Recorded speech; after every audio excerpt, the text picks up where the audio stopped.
les plans de Homelander et de Billy Butcher ont subi énormément de rebondissements. Billy Butcher avait décidé de prendre la bonne décision, surprenant tout le monde lors de l'épisode 7 de la saison 4, et le plan d'Homelander commençait à bien battre de l'aile depuis qu'il avait viré Sister Sage. Et pourtant, ce dernier épisode a quand même réussi à me surprendre, et je pense que vous aussi. En effet, il y a énormément de choses à dire sur le final de la saison 4 de The Boys, comment Homelander a pu mener à bien son plan, comment Butcher est devenu ce qu'il est à la fin, et pourquoi cet épisode était mi-imprévisible, mi-prévisible. Eh bien, je vais tenter de répondre à toutes ces questions dans la vidéo du jour. Je suis Ludo du Ludoverse, et bien évidemment, par rapport à tout ce qu'on a vu dans la saison 4, il y a énormément de choses à dire, et surtout que cet épisode 8 a quand même mis en place plein de petits pions concernant la dernière saison, la saison 5, qui va clôturer les aventures des Boys telles qu'on les connaît. Donc j'espère que vous êtes bien accrochés car on est parti pour l'univers de The Boys. Let's go! Petit warning bien sûr, bien évidemment, ça va spoil toute la saison 4 et même toutes les saisons précédentes, donc si vous ne l'avez pas vu, partez, ou si vous vous en fichez, restez. Donc commençons dès à présent. Homelander a réussi à prendre le contrôle des États-Unis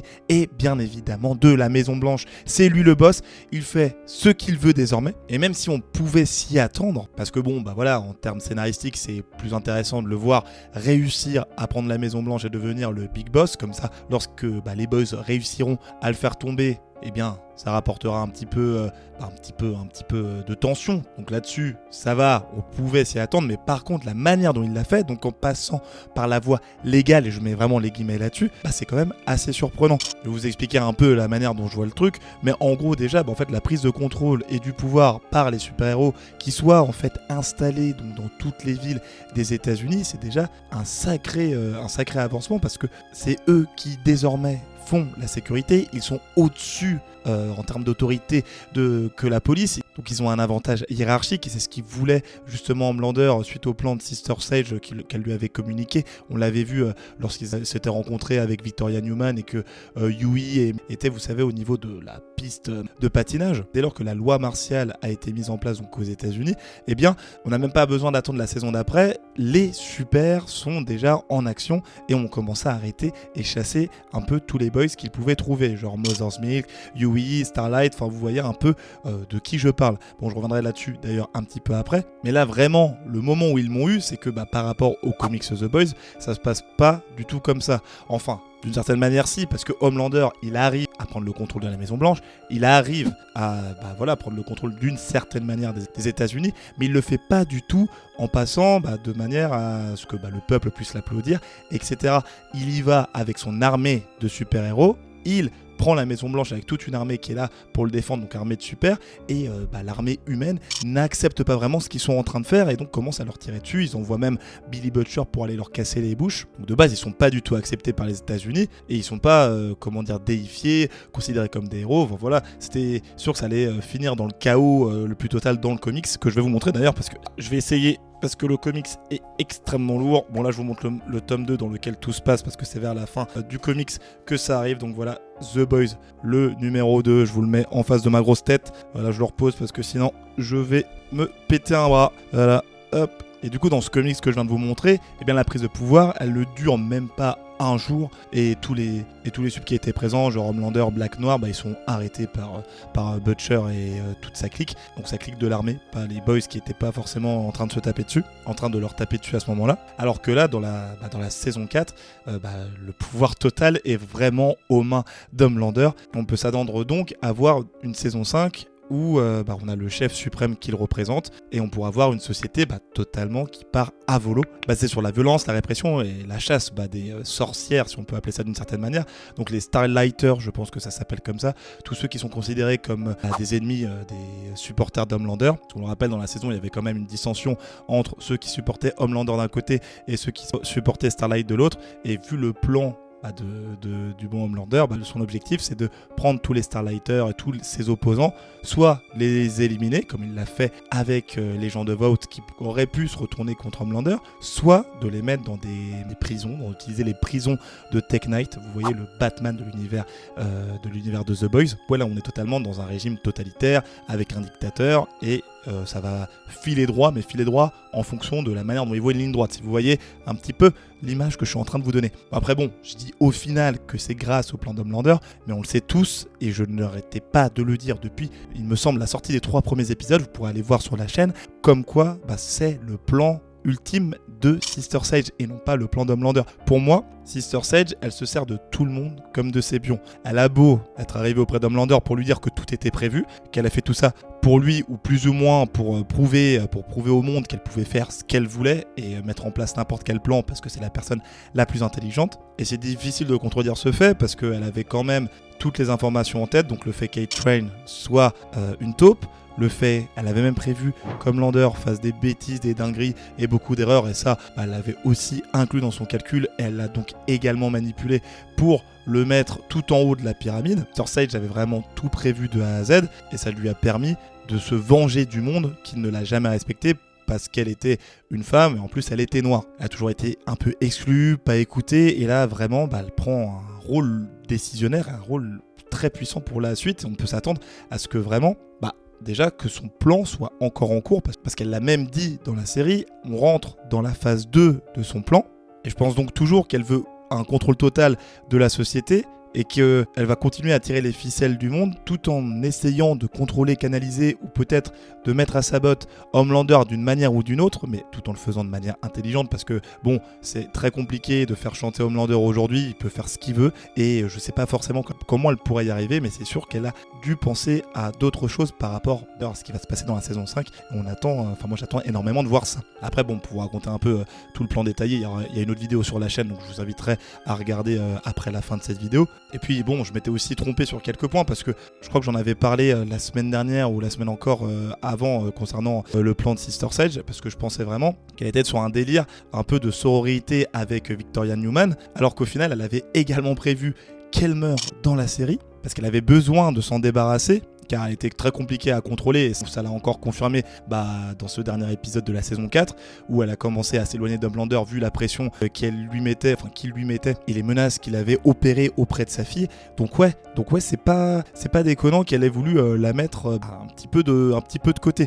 Par contre, je ne suis pas sûr, et encore bon, tout dépend, mais qu'elle ait prévu, Sister Sage, que ce soit les boys qui tuent Victoria Newman, d'accord, ok, on est bon, mais que ce soit Billy Butcher avec ses pouvoirs de sup qui s'en occupe, là, ça reste quand même un petit peu mitigé comme réflexion et comme confirmation, si vous voyez un petit peu là où je veux en venir. En tout cas, pour moi, ça restait quand même un point assez inattendu que ce soit lui qui bute lui-même Newman, en plus en utilisant des pouvoirs tentaculaires. Donc tentaculaires, on va revenir d'ailleurs rapidement là-dessus, en petit aparté, parce que ces pouvoirs-là, ça vient directement, donc je le rappelle, de son autre personne qui est avec lui dans sa tête, la Kessler, qui est interprétée par Jeffrey Dean Morgan, et ça reprend exactement le même format que dans la série d'animation The Boys Diabolical, qui est un spin-off de la série principale The Boys, dans laquelle on pouvait retrouver une personne, une petite, j'en parlais également dans une autre vidéo, mais je vous le rappelle rapidement ici, une petite mamie qui était malade à cause d'un cancer du pancréas ou je ne sais plus, et en gros son mari avait décidé de la piquer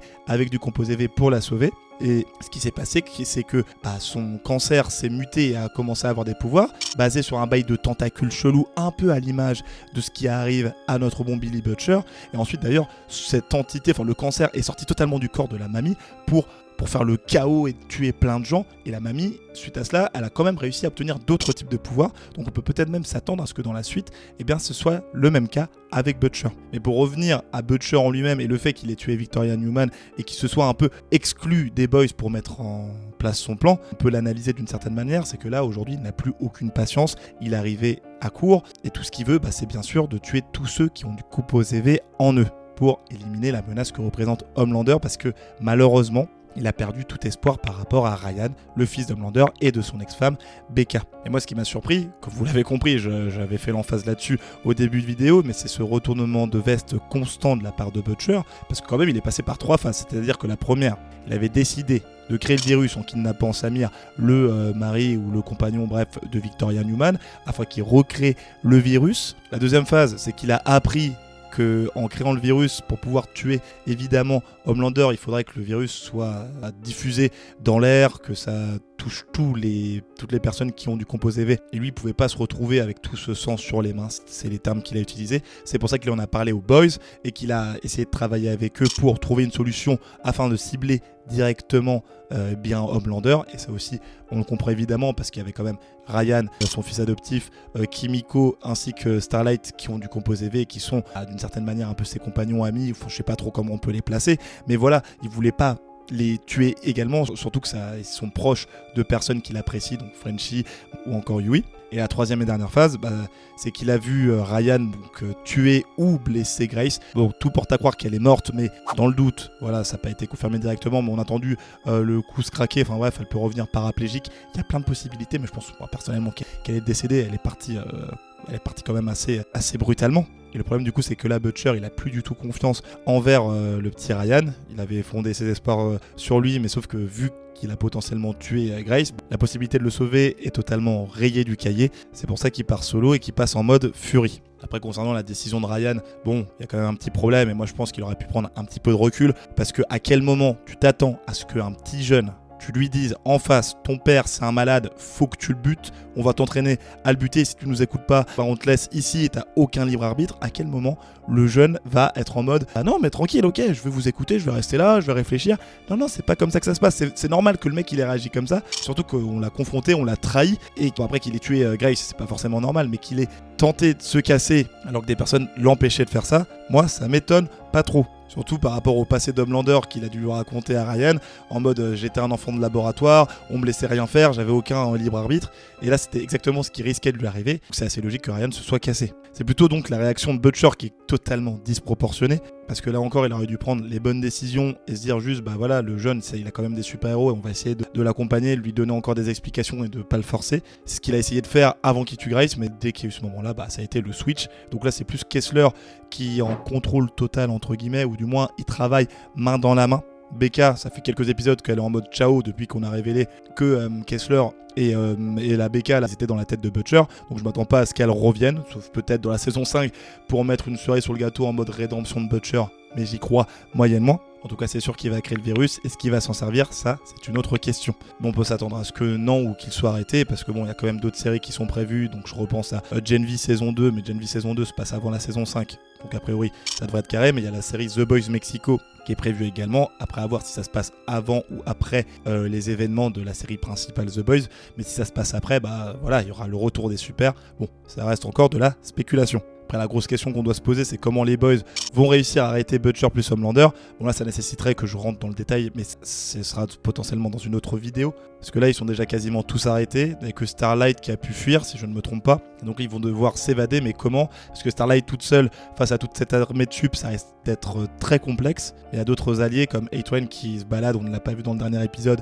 et c'est pas impossible qu'il fasse son grand retour à un moment. En tout cas, moi je m'attends à ce qu'ils doivent, comme dans les comics, encore une fois je vous invite à les lire, je vous le remonte pas parce qu'il est toujours aussi lourd, mais à ce qu'il tente ou qu'il tue Butcher, par la main de qui? On le verra. En tout cas, j'ai raconté un petit peu toute la fin de The Boys dans une vidéo, donc je vous inviterai à la voir. En tout cas, j'explique comment The Boys peut ou va finir. Donc voilà, vous avez une vidéo juste ici concernant comment déjà ça se termine dans les comics. Et vu la tournure de la série, ça devrait suivre un petit peu ce que j'ai expliqué dans la vidéo. Si vous voulez en savoir plus sur le plan de Sister Sage, son vrai plan, j'ai fait une vidéo également juste ici. C'était Ludo du Ludoverse. Je vous dis à la prochaine. Salut!